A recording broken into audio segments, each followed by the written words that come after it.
नमस्कार दोस्तों, स्वागत है आपके अपने हिंदी की क्लास में। दोस्तों, आज हम लोग Bihar board class 12th Hindi 100 marks के चैप्टर नंबर 2 करने वाले हैं, जो कि आपके काव्य खंड से होंगे। दोस्तों मैं बता दूं कि चैप्टर नंबर 2 का नाम है क्या? सूरदास का पद। अब सूरदास का पद कही दिया है, तो चलिए दोस्तों, सबसे पहले हम लोग सूरदास की एक संक्षिप्त जीवन परिचय जान ले, ताकि आप इनसे जितने भी वस्तुनिष्ठ प्रश्न हो आप आसानी बना पाओ। ओके दोस्तों, तो पार्ट नंबर 2 है जिसका नाम है सूरदास का पद। और इसके कवि कौन है? तो हमारे सूरदास जी। अगर सूरदास जी के जन्म की बात बोले तो इनका जन्म 1478 में हुआ था। और कौन से स्थान पे? तो जन्म स्थान है रुनकता ग्राम। ठीक है जी, ओके। अब सूरदास की मृत्यु कब हुई थी? तो कहेंगे 1583 में। और मृत्यु का स्थान क्या है? तो पारशाली बोलेंगे। ठीक है दोस्तों, ओके। अब इनके अभिभावक कौन थे? तो पिताजी का नाम था पंडित रामदास शासवत, और इनके माता जी का नाम था जमुना दास। ठीक है, ओके। इनकी पत्नी का नाम है रत्नावली। ठीक है, ओके। भाषा कौन से बोलते थे? तो प्रमुख तौर पे ब्रज भाषा बोला करते हैं। और अगर बात कर ले सूरदास जी के गुरुजन की, तो इनका गुरु का नाम था आचार्य वल्लभाचार्य, है ना जी, ओके। रचनाएं भी बहुत सारे लिख रखे हैं जो प्रसिद्ध तौर पे जाने जाते हैं, जैसे कि सुर सागर हो गया, शुरावली हो गया, साहित्य लहरी हो गया। ये सब प्रसिद्ध है ना रचनाएं इनकी। और कहा जाए कि कैसी भक्ति के थे, तो हम लोग कहेंगे कृष्ण भक्ति धारा के थे। ठीक है। और ब्रह्मा का रूप कैसा था इनका? तो शगुन था। ठीक है जी। तो ये रहा आपके जो सूरदास है उनके एक जीवन परिचय, जो कि संक्षिप्त रूप में है। इसे जानना बेहद जरूरी है दोस्तों, क्योंकि आप पाठ पढ़ रहे हो तो पाठ के कवि के बारे में जानना तो बिल्कुल असल बात है ना दोस्तों, ओके। तो अब बात कर लेते हैं थोड़ा सा इस पाठ के एक शॉर्ट कट में इंट्रोडक्शन, ताकि आप इस पाठ को अच्छे तरीके से समझ पाओ और ये जान पाओ कि आखिरकार इस पाठ में आपको क्या क्या चीज़ें सीखने को मिलेंगी। ओके दोस्तों, ओके। तो गौर करेंगे, सबसे पहले आपको पता होना चाहिए आपका पाठ नंबर 2 है जिसका नाम है सूरदास का पद। आप इसे सूरदास भी बोल सकते हो। ठीक है दोस्तों, ओके। सबसे पहले हम थोड़ा और ध्यान दे लेते हैं अपने कवि परिचय के, क्योंकि इनसे संबंधित और भी कुछ अहम हिस्से हैं जो आपको जानना जरूरी है। तो कहा जाए कि सूरदास का जन्म कब हुआ था? तो 1478 ईस्वी में हुआ था, है ना। और कहते हैं इसके पास माना जाता है, इसलिए कि इनका जो तारीख है ना, ये सुनिश्चित नहीं है, बस अनुमानित है। ठीक है। तो सूरदास का जन्म कब हुआ है? तो 1478 में हुआ है, तथा उनकी मृत्यु जो है 1583 में हो गई है। ठीक है दोस्तों, अनुमानित है। ठीक है, ओके। कहा जाए कि वे दिल्ली के निकट सीही नामक गांव के रहने वाले थे। कहाँ? तो सीही, है ना। कहाँ पड़ता है सीही? तो कहेंगे वे दिल्ली के निकट सीही नामक ग्राम में रहते थे, गांव में रहते थे दोस्तों। अगर बात कर ले उनके गुरु का, तो गुरु का नाम क्या था? अभी मैंने बताया कि उनके गुरु जी का नाम था, है ना, महाप्रभु वल्लभाचार्य। ठीक है जी, क्या नाम था? महाप्रभु वल्लभाचार्य जी, ओके। और वे पर्यटन के सत्संग में, कृष्ण भक्ति और वैराग्य में रुचि रखते थे, मतलब इंटरेस्टेड थे। ठीक है, पर्यटन में, सत्संग में, कृष्ण भक्ति में और वैराग्य में अपने रुचि रखते थे। और कहते हैं कि जन्म से वे ना अंधे थे। ठीक है जी, वो जन्म से अंधे थे, अथवा बड़े होने पर इनकी दोनों आंखें चली जाती हैं। ठीक है, हाँ जी, बिल्कुल, दोनों आंखें चली जाती हैं जब बड़े होते हैं, वैसे जन्म से वे अंधे थे।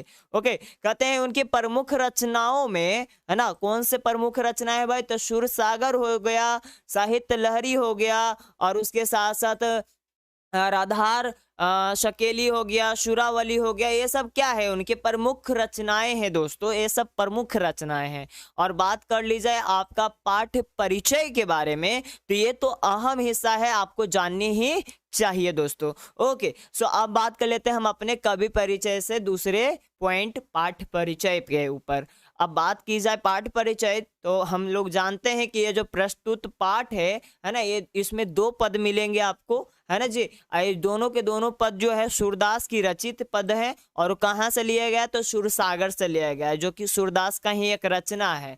ठीक है, सूरदास का एक रचना है सुरसागर, वहीं से ये दोनों पद लिए गए हैं। क्या भाई? सूरदास की पद, है ना, ओके। इसमें 2 पद आपको दिखने को मिलेंगे। कहते हैं इन पदों में सुर सूर्य की काव्य और कला से संबंधित विशिष्ट प्रतिभा की अपूर्ण झलक मिलती है। अगर आप सूरदास की पदों को देखेंगे तो उसमें सूरदास की काव्य और कला से संबंधित विशिष्ट प्रतिभा अपूर्ण झलक मिलती है, आपको उनमें विशिष्ट प्रतिभाएं दिखेगी। ओके दोस्तों, ओके। अब बात कर लेते हैं कि आखिरकार ये जो पद हैं 2 के 2, उसमें क्या क्या बातें हमें देखने को मिल सकते हैं। तो बात करें सबसे पहले प्रथम पद के बारे में, तो प्रथम पद में आपको दुलार भरे कोमल मधुर स्वर में सोए हुए बाल कृष्ण को भोर होने की सूचना देते हुए जगाया जा रहा है, इसके बारे में आप झलक लेंगे, है ना जी। आप क्या झलक लेंगे प्रथम पद में कि दुलार भरे कोमल स्वर में जो बाल कृष्ण होते हैं, मतलब बालक के रूप में जो कृष्ण भगवान होते हैं,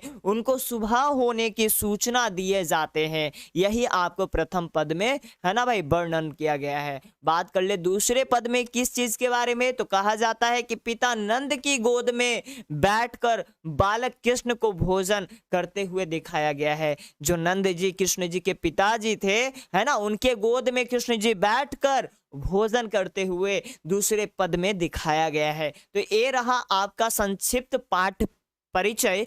अब बात कर लेते हैं हम अपने पाठ के बारे में, जो कि आपको बेशक ही जानना जरूरी है दोस्तों। मैं आपको कह रहा हूं विश्वास के साथ, आशा ही नहीं बल्कि पूरा विश्वास है कि मैं आपको पूरी तरह से समझाने में सक्षम रहूंगा।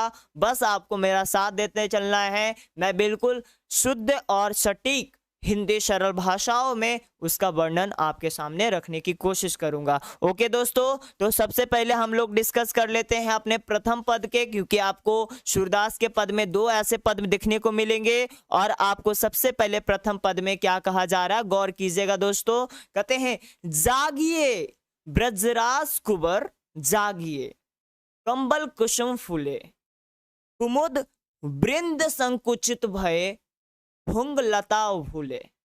अब इसका मतलब क्या हो गया कि जागिए ब्रजराज कुमार, कंबल कुसुम फूले, कुमुद वृंद संकुचित भये, भृंग लता भूले। इसका मतलब ये हो गया दोस्तों कि हम लोग कह सकते हैं कि प्रस्तुत पद, है ना, वात्सल्य भाव के हैं और यह सुर सागर से संकलित हैं, जिसमें सूरदास की मातृ स्नेह, मतलब माता जैसा प्यार को प्रदर्शित कर रहे हैं। आप इतना जरूर से जरूर लिखना सीखिएगा, क्योंकि आपके पाठ के कुछ ऐसे भाग को आपको दे दिए जाएंगे एग्जाम में और कह देगा कि भावार्थ लिखिए, तो आपको ऐसे लिखने भी आना चाहिए, है ना जी। ओके, तो अब इसके हिंदी अर्थ को जानते हैं कि आखिरकार जागिए ब्रजराज कुमार, कंबल कुसुम फूले, कुमुद वृंद संकुचित भये, भृंग लता भूले, इसका हिंदी संक्षिप्त वर्णन कैसे करेंगे। हम लोग कह सकते हैं कि वह कहती हैं, वह कहती हैं कौन, तो कहेंगे कि माँ यशोदा अपने पुत्र कृष्ण को सुबह होने पर जगा रही हैं। क्या भाई, तो कहेंगे माँ यशोदा अपने पुत्र कृष्ण को सुबह होने पर जगा रही हैं और वह कहती हैं हे ब्रजराज के कुमार। क्या कहते हैं, वह कहती हैं कि हे ब्रजराज के राजकुमार, अब जाग जाओ, कमल के पुष्प भी खिल उठे हैं तथा कुमुद भी खिलना बंद कर दिए, अब तो जाग जाओ ब्रज के राजकुमार, सुबह हो गई है, आप जाग जाओ ब्रज के राजकुमार, कमल के पुष्प भी खिल गए हैं और कुमुद के फूल भी खिलना बंद कर दिए हैं। और ये जो कुमुद का पुष्प होता है ना दोस्तों, वह रात्रि में ही खिलते हैं, ठीक है, क्योंकि इसका संबंध ना चंद्रमा से है, क्योंकि चंद्र के प्रकाश में ही खिला करते हैं। तो कहते हैं क्या कि आप कुमुद के पुष्प भी खिलना बंद कर दिए, क्योंकि इसलिए क्योंकि जब तक रात्रि रहेगी तभी तक तो कुमुद का पुष्प खिलेगा ना, अब तो खिलना बंद कर दिए, इसका मतलब सुबह हो गई है ना। और इतना ही नहीं बल्कि कहते हैं हे ब्रजराज कुमार जाग जाओ आप, कमल के पुष्प भी खिल गए, कुमुद भी खिलना बंद कर दिए, जाग जाओ। और इतना ही नहीं बल्कि ये कहते हैं कि भंवरे कमल के पुष्पों पर मडराने लगे हैं। जो भंवरे होते हैं दोस्तों, जब फूल खिल जाते हैं ना तो भंवरे मडराने लगते हैं। और यही कह रहे हैं हे ब्रजराज के राजकुमार, आप जाग जाओ, कमल के पुष्प भी खिल उठे हैं, कुमुद भी खिलना बंद कर दिए हैं, भंवरे कमलों के पुष्पों पर मडरा रहे हैं, आप जागिए, आप जागिए। ये आपके प्रथम पद के पहला श्लोक था। अब दूसरा समझिएगा दोस्तों, बढ़िया से समझने की पूरी कोशिश करिएगा। ओके दोस्तों, चलो जी, बढ़िया समझ में आ रही बातें? बिल्कुल जी, बिल्कुल जी। ओके, सो यहां ध्यान दीजिएगा, क्या कहेंगे कि तमचूर खगरोर सुनहा बोतल बनराई।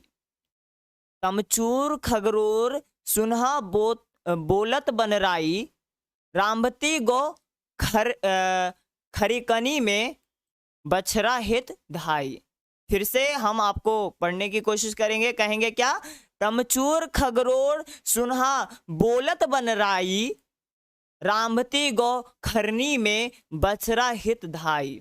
इसका मतलब क्या हो गया? तो इन सभी मतलब को लिखने से पहले आप ये जो फिक्स लाइन है ना दोस्तों, आप इसे जरूर से जरूर सीख लें। क्या बोलेंगे कि प्रस्तुत पद वात्सल्य भाव के हैं और सुर सागर से संकलित हैं, जिसमें सूरदास जी मातृ स्नेह को प्रदर्शित है ना कर रहे हैं। मतलब मातृ स्नेह का मतलब हो गया कि माता जैसा प्यार का भाव को प्रकट कर रहे हैं। और यह प्रस्तुत पद जो है वात्सल्य भाव के हैं और यह सुर सागर से संकलित हैं, लिया गया है, जिसमें सूरदास जी मातृ स्नेह के भाव को प्रदर्शित कर रहे हैं। और अब इसके संपूर्ण हिंदी अर्थ समझिएगा। इसका मतलब क्या हो गया कि तमचूर खगरोर सुनह बोलत बनराई, रामवती गो खरनी में बछरा हित धाई। इसका मतलब हो गया कि माता यशोदा अपने पुत्र कृष्ण को सुबह होने पर जगा रही है। माता यशोदा क्या कर रही है?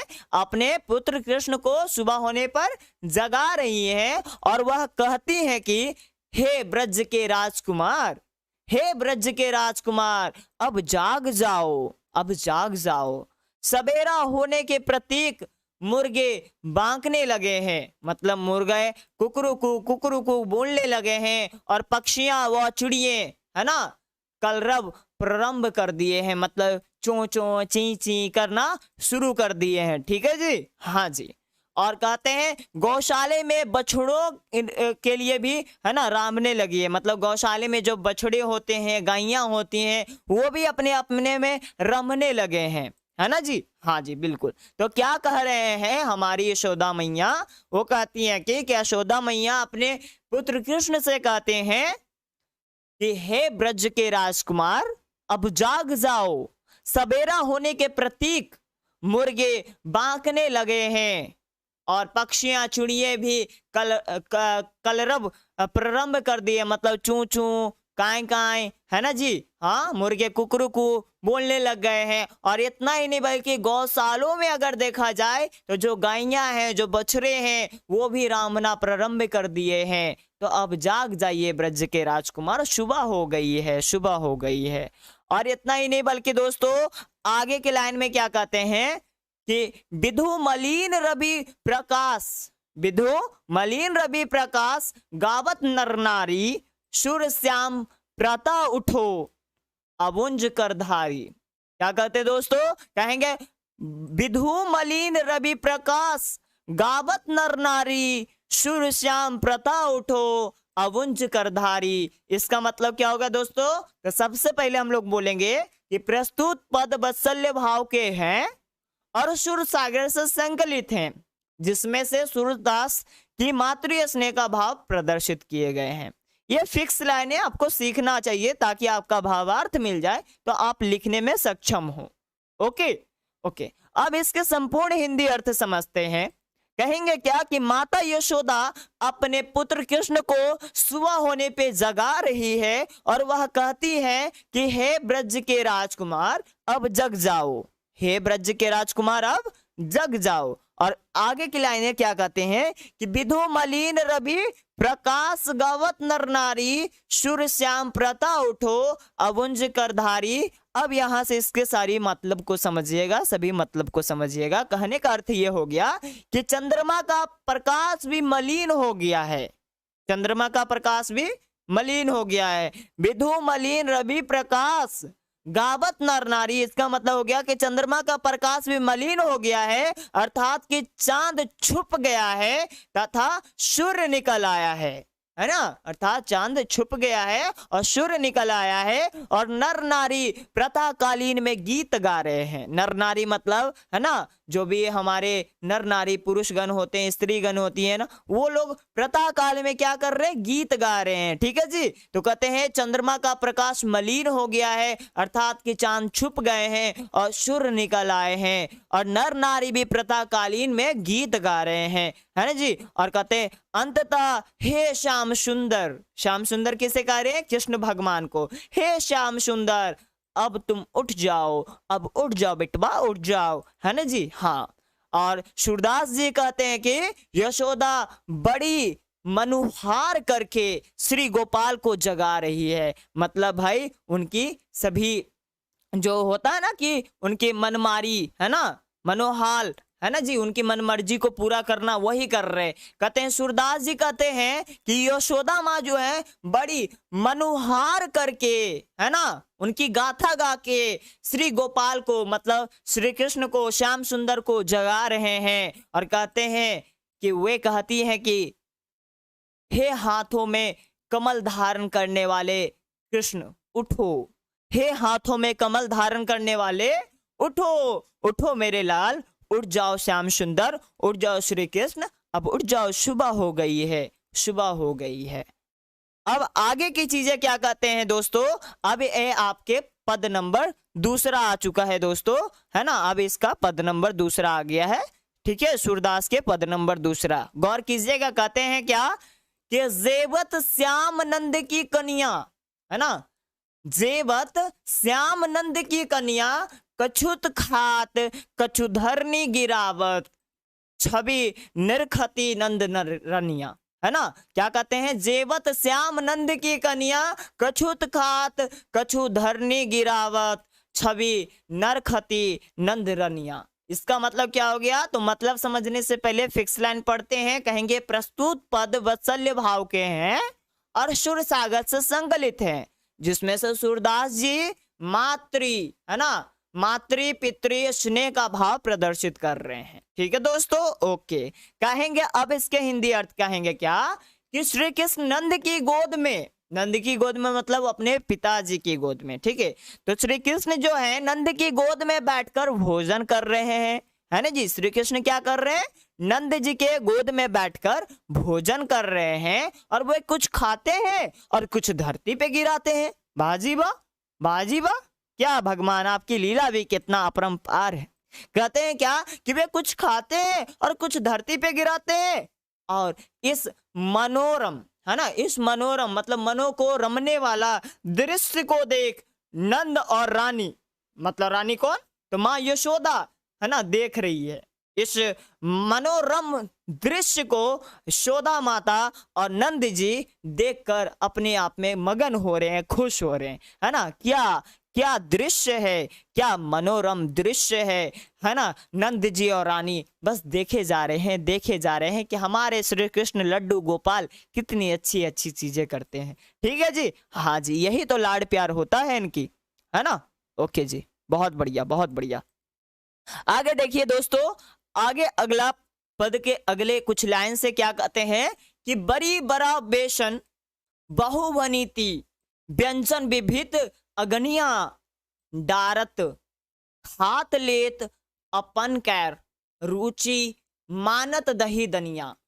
अब इसका अर्थ समझिएगा दोस्तों, क्या कहेंगे कि बड़ी बड़ा बेसन बहुवनीति व्यंजन विविध अगनिया डारत खात लेत अपन कर रुचि मानत दही दोनिया। ठीक है, अब यहां समझिएगा, कहेंगे क्या, फिक्स लाइन क्या है आपका, कहेंगे प्रस्तुत पद वत्सल्य भाव के हैं और सुर सागर से संकलित हैं, जिसमें से सूरदास जी मातृ पितृ स्नेह मतलब माता पिता के स्नेह का, प्यार का भाव को प्रदर्शित किए हैं। क्या बोलेंगे दोस्तों, इस लाइन को बिल्कुल सीख ही लेना है दोस्तों, ताकि एग्जाम में, परीक्षा में अगर आपके भावार्थ लिखने को आए तो आप आसानी से लिख पाओ, है ना जी। क्या कहोगे, प्रस्तुत पद वत्सल्य भाव के हैं, सुर सागर से संकलित हैं, जो सूरदास की मातृ पितृ स्नेह के भाव को प्रदर्शित कर रहे हैं।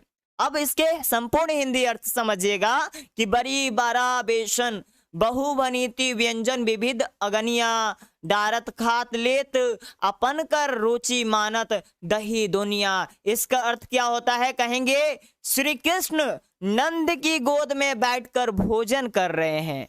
श्री कृष्ण क्या कर रहे हैं, नंद के गोद में बैठकर भोजन कर रहे हैं और उनके खाने के लिए अनगिनत, है ना, अनगिनत प्रकार के व्यंजन जैसे बेसन के बाड़े, है ना, बरिया इत्यादि बने हुए हैं। बरिया मतलब समझते हैं ना, वो जो हम लोग बरिया खाते हैं, है ना, जो हम लोग बरिया खाते हैं, बेसन के लड्डुआ खाते हैं, है ना। तो कहते हैं कि श्री कृष्ण जो है, लड्डू गोपाल जो है ना, केशव जो है, वो क्या है कि नंद के गोद में बैठकर भोजन कर रहे हैं और उनके खाने के लिए ना अनेकों प्रकार के, है ना, अनगिनत प्रकार के व्यंजन मतलब पकवान बने हुए हैं, जैसे कि बेसन के बाड़े बने हुए हैं, बरिया बने हुए हैं, है ना जी, अनेकों प्रकार के व्यंजन बने हुए हैं उनको खाने के लिए। और कहते हैं वे अपने हाथों से कुछ खाते हैं और कुछ गिराते हैं और उनकी जो रुचि केवल दही के पात्र में अत्यधिक होती है, मतलब वो दही ज्यादा खाते हैं। ठीक है, उनकी जो रुचि है मतलब उनका जो दिलचस्पी है ना दोस्तों, हाँ, वो क्या करते हैं कि कुछ बरी बरियों को खाते हैं, कुछ गिराते हैं और उनकी सबसे ज्यादा जो ललक है, जिसमें उनकी दिलचस्पी है, रुचि है ना, वह उनकी दही के पात्र में है, मतलब दही वाले, है ना भाई, हाँ, पतीला में है, दोनिया में है। दोनिया किसको कहते हैं, जिसमें दही रखते हैं ना, उसी को दही वाले पतीला, दही का दोनिया, उसमें उनका ज्यादा, है ना, क्या है, दिलचस्पी है जी, अत्यधिक दही खाने में दिलचस्पी रखते हैं हमारे लड्डू गोपाल, है ना जी। चलो जी, बढ़िया, आगे देखिए दोस्तों, आगे के चीजों को समझिएगा दोस्तों। कहेंगे क्या कि मिश्री, है ना, क्या कहेंगे, मिश्री दही माखन मिश्रित करी, कहते हैं कि मिश्री दही और माखन को मिश्रित करी, मिश्रित करके, है ना, मुख नाबत छवि धनिया और आपुन खात, मतलब अपने खाएं, आनंद मुखत नावत, आनंद के मुख में भी नाए, और सो छवि कहत न बनिया। और कहते हैं कि कोई कहने वाला नहीं है। गौर कीजिएगा, क्या कहेंगे कि मिश्रित दही माखन मिश्रित करी, है ना, मिश्री दही माखन मिश्रित करी, मुख नावत छवि धनिया, आपुन खात नंद मुखत नावत, है ना, सो छवि कहत न बनिया। इसका मतलब क्या होगा, तो हम लोग कहेंगे प्रस्तुत पद जो है वात्सल्य भाव के हैं, जो सुर सागर से संकलित हैं, जिसमें से सूरदास जी मातृ पितृ के स्नेह को भाव को प्रदर्शित कर रहे हैं। और अब इसके संपूर्ण हिंदी अर्थ क्या कह रहा है कि श्री कृष्ण की गोद में, है ना, श्री कृष्ण जी नंद की गोद में बैठकर भोजन कर रहे हैं। श्री कृष्ण जी क्या कर रहे थे, तो नंद के गोद में बैठकर भोजन कर रहे थे, है ना, और उन्हें दही अत्यधिक पसंद आ रहा था, है ना, उन्हें दही जो है ना अत्यधिक पसंद आ रहा था, खूब दही खा रहे थे। और वो ऐसे नहीं बल्कि वो मिश्री दही मक्खन को मिलाकर अपने मुख में डालते थे, मतलब मिश्री को, दही को और मक्खन को सबको एक जगह मिला के और अपने मुख में डालते थे, बहुत पसंद आ रहा था उनको। और यह मनोरम, है ना, यह मनोरम दृश्य को देखकर, मतलब मनो को रमने वाला, मनो को भा जाने वाला दृश्य को देखकर माँ यशोदा और अन्य सभी लोग, है ना, माँ यशोदा और अन्य धन्य हो जाती है। कहते हैं माँ यशोदा जो है ना और भी ज्यादा धन्य हो जाते, मतलब खुशी से भाई वो रहती नहीं है, कहती कि धन्य हो प्रभु, आपको लीला देखकर हम अपरंपार हो गए, क्या आपकी लीला है, आपकी बाल लीला को देख के हम तो धन्य हो गए, अपरंपार हो गए, है ना। कहते हैं कि वे खुद भी खाते हैं और कुछ नंद जी के मुंह में भी डाल देते हैं, वे खुद भी खाते हैं और कुछ नंद जी के मुंह में भी डाल देते हैं। यह मनोरम छवि जो है, उनके जो यह चरित्र है, मनोरम छवि जो है, वर्णन करते नहीं बनता, मतलब कोई नहीं कह सकता कि वह दृश्य कैसा रहा होगा, है ना, जिस तरह से यह नंद जी के मुंह में डाले और अपने भी दही मिश्री, है ना, और माखन मिला के खाएं। भाई ये इसका वर्णन कोई नहीं कर सकता अपने शब्दों में, जिस तरह का वह दृश्य दिखाया कर रहे थे अपनी लीला से। ठीक है दोस्तों, ओके दोस्तों, आगे देखिएगा, आगे देखिएगा, आगे देखिए क्या कहना चाहते हैं सूरदास जी हम लोगों को। गौर कीजिएगा दोस्तों, कहते हैं जो रस नंद यशोदा बिलसत, है ना, क्या कहेंगे, जो रस नंद यशोदा बिलसत, सो नहीं पिहु हुवनिया, भोजन करी नंद आचमन, लिहो मागत सुर जुठनिया। समझिएगा दोस्तों, कहेंगे क्या कि जो रस नंद यशोदा विलसत, सो नहीं पिहु भुवनिया, भोजन करी नंद आचमन ली हो, मांगत सुर जुठनिया। इसका मतलब क्या होगा, तो हम लोग कहेंगे प्रस्तुत पद वत्सल्य भाव के हैं और सुर सागर से संकलित हैं, जिसमें से सूरदास जी मातृ पितृ भाव को है ना प्रदर्शित कर रहे हैं। ये आपको सीखना पड़ेगा दोस्तों, ताकि भावार्थ आप लिख पाओ।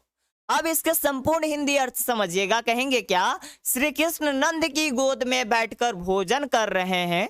श्री कृष्ण क्या कर रहे हैं, नंदी की गोद में बैठकर भोजन कर रहे हैं, और इस दिव्य क्षण को, है ना, दिव्य छंद का मतलब यह देवता भरी पलों को, समय को, कहते यस दिव्य छंद को, वह महत्वपूर्ण समय को, है ना, तो कहते इस दिव्य छंद को आनंद, है ना, कौन ले रहे हैं, तो नंद जी और यशोदा जी को मिल रहा है। मतलब उनको बहुत मजा आ रहा है, आनंद आ रहा है। किनको, तो नंद जी को और यशोदा मैया को उस दिव्य क्षण को देखकर, उस एक सुहावने से पल को देखकर उनको बहुत आनंद आ रहा, आनंदमय हो रहे हैं, वो खुशहाल हो रहे हैं अपने आप में। कहते हैं अपरंपार लीला है प्रभु की, बाल्य अवस्था की अपरंपार लीला है प्रभु की, है ना। और नंद जी और यशोदा माता, है ना भाई, बहुत खुश होती है अपने आप में। कहती है अपरंपार लीला है भगवान की, श्री कृष्ण की। ठीक है, जो कहते हैं कि यह तीनों लोकों में किसी को प्राप्त नहीं हो सकता, ऐसी ऐसी भाई वह एक दिव्य क्षण था, ऐसा वह दिव्य क्षण था, ऐसा एक मनोरम दृश्य था, मनो को रमा देने वाला एक ऐसा सीन चल रहा था जो किसी को नसीब में ना प्राप्त हो। और कहते हैं यह तीनों लोकों में किसी को प्राप्त ना हो सकता है, ऐसे मनो को भा लेने वाला दृश्य और दिव्य क्षण बीत रहा था। किसके संदिग्ध में, तो कहेंगे नंद और यशोदा माता के संदिग्ध में। कहते हैं भोजन करने के बाद नंद और श्री कृष्ण, है ना, कुल्ला करते हैं। भोजन करने के बाद क्या करते हैं, तो नंद जी और श्री कृष्ण जी कुल्ला करते हैं। क्या करते हैं दोस्तों, भोजन करने के बाद कुल्ला करते हैं। और सूरदास जो है ना, उनका जूठन मांग रहे, कह रहे हे प्रभु आपने मुझे इतना कुछ दिया है, और क्या मांगू आपसे नंद गोपाल, हे श्री कृष्ण आप क्या मांगू, बस मुझे चाहिए तो आपके जूठन, बस मुझे अपने जूठन दे दो प्रभु, आपके जूठन में मेरे अमृत के समान होंगे, अमृत जैसा होगा, प्रभु अपने जूठन दे दीजिए। जब भोजन करने के बाद श्री कृष्ण जी और नंद जी कुल्ला करने को उठते हैं, तभी सूरदास जी प्रार्थना करते हुए अपने काव्यों के माध्यम से यह कहना चाहते हैं कि हे प्रभु आपने मुझे बहुत कुछ दिया है, बिन मांगे सब कुछ पा लिया है, हे नंद गोपाल क्या मांगू आपसे, बस एक चीज दे दो प्रभु, अपना जूठन दे दो, मैं धन्य हो जाऊंगा प्रभु, मैं धन्य हो जाऊंगा, है ना। बस जूठन की मांग करते हैं कौन, तो हमारे सूरदास जी। ठीक है दोस्तों, ओके दोस्तों, अब देखिए, अब यहाँ पे सभी के सभी चीजें मैंने आपको बिल्कुल अच्छे ढंग से खत्म करवा दिया। ओके दोस्तों, चलिए, तो आई थिंक दोस्तों आज की क्लास आपको बहुत अच्छी लगी होगी, और कल की क्लास में हम आपको इसका जितने भी सब्जेक्टिव क्वेश्चन है सबके सब पूरा करवा देंगे दोस्तों, और बहुत अच्छे ढंग से करवा देंगे दोस्तों। ठीक है, आपका सब्जेक्टिव क्वेश्चन हो या चाहे ऑब्जेक्टिव क्वेश्चन हो, सबके सब एक ही क्वेश्चन वाली सीरीज में आपको करवा दी जाएगी। और बस ये कह लीजिए कि हर एक पार्ट का दूसरे वीडियोस में खत्म कर दिए जाएंगे। ठीक है दोस्तों, जिसमें एक में संपूर्ण पाठ रहेगा, कवि परिचय भी शामिल रहेगा, और दूसरे पाठ में आपका सब्जेक्टिव क्वेश्चन, ऑब्जेक्टिव क्वेश्चन सभी के सभी रहेंगे। तो मतलब 2 वीडियो में आपके संपूर्ण पाठ खत्म हो जाएंगे। आने वाले दिनों में अगर आप लोगों का साथ रहा दोस्तों, तो मैं एक ही वीडियो में कवर कराने की कोशिश पूरी करूंगा, क्योंकि अगर आप लोग नहीं आते हैं तो मेरा मेहनत कहीं ना कहीं, है ना भाई, बेकार रह जाता है, और मेरी मेहनत को इज्जत नहीं मिलती है। तो आप लोग मेरी मेहनत को रिस्पेक्ट कीजिए, और ज़्यादा से ज़्यादा भारी मात्रों में अपने दोस्तों को भी इनवाइट कीजिए, ताकि हमारी मेहनत का एक सही, है ना, मूल्य मिल पाए दोस्तों। और इसी तरह से आज की क्लास बस इतना ही रखते हैं, आगे की क्लास कल करेंगे। Bye bye everyone, thank you so much for joining us, bye bye. Okay, चलिए, यहाँ पे जातव किंग जो है कह रहे थे कुछ रिप्लाई दीजिए sir. Bye sir, good night sir, I am exit. क्यों एग्जिट भाई, क्या रिप्लाई चाहिए आपको, बता लीजिए आप, कोई दिक्कत हो? हाँ, आई थिंक कि आप तो आप तो आफ्टर ट्वेल्थ हो गए ना बाबू, अब तो ट्वेल्थ की बोर्ड दे दी है ना। हाँ तो बस आप मेरे पे एक छोटा सा मेहरबानी कर सकते हो कि अपने आसपास के गलियों मोहल्लों में जो भी आपके दोस्त हैं, छोटे छोटे भाई हैं, बहन हैं, वो ट्वेल्थ की परीक्षा देने जा रहे हैं इस वर्ष, तो आप उनको यहाँ पे हिंदी और इंग्लिश की फ्री में तैयारी कराने के लिए, है ना भाई, सजेस्ट कर सकते हैं। ओके। हाँ, पीडीएफ नोट्स भी फ्री में अवेलेबल हो जाएगा। आने वाले समय में हम सारी चीज़ें आपको डेडिकेटेड ढंग से देना चाहेंगे। Okay. Raghunandan Kumar, hello sir, hello भाई, कैसे हो? आई थिंक कि आप नए स्टूडेंट हो रघुनंदन, तो आप अपने जितने भी आपके साथी हैं ना, सभी को इनवाइट कर दीजिए कि इंग्लिश और हिंदी की क्लासेस हमेशा करें, और पीडीएफ नोट्स भी आपको मिलेंगे। ऐसा मैं दूसरों की तरह नहीं कि वादा करा और मुकर गया, ना जी ना। पिछले साल भी मेरा एक अहम हिस्सा रहा है बिहार बोर्ड के बच्चों के प्रति, और इस साल भी मेरा अहम हिस्सा रहेगा। ठीक है, पिछले साल भी मैंने टॉपर्स निकाले थे, इस साल भी मेरे टॉपर्स होंगे। बस ये मेरा जिद है। अब डेली बेसिस पे हम लोग 1 शॉर्ट वीडियो क्लास करेंगे। अभी तो मेरे बच्चे थोड़े कम हैं, इसलिए मैं 2-2 दिनों में चीज़ों को लेके चल रहा हूँ। लेकिन मेरे बच्चे जिस दिन हो गए ना, हाँ, उस दिन मैं क्या करूँगा, 1 शॉर्ट वीडियो क्लास होगी। आपको पीडीएफ नोट्स भी मिलेंगे, आपको प्रैक्टिस सेट भी मिलेंगे, आपको टेस्ट सीरीज भी मिलेंगे, सभी फ्री ऑफ कॉस्ट मिलेंगे मेरे भाई, है ना। अगर आपको भरोसा नहीं होता तो आप मेरे व्हाट्सअप नंबर पे कांटेक्ट कर सकते हो। आप जो चीज़ें कहोगे मैं आपके लिए वहाँ पे फ्री में अवेलेबल करा सकता हूँ। ठीक है दोस्तों। ओके दोस्तों, चलिए तो बस आज के लिए इतना ही रखते हैं। Bye bye Raghunandan, bye bye. Okay, bye bye, thank you. चलिए, थैंक यू।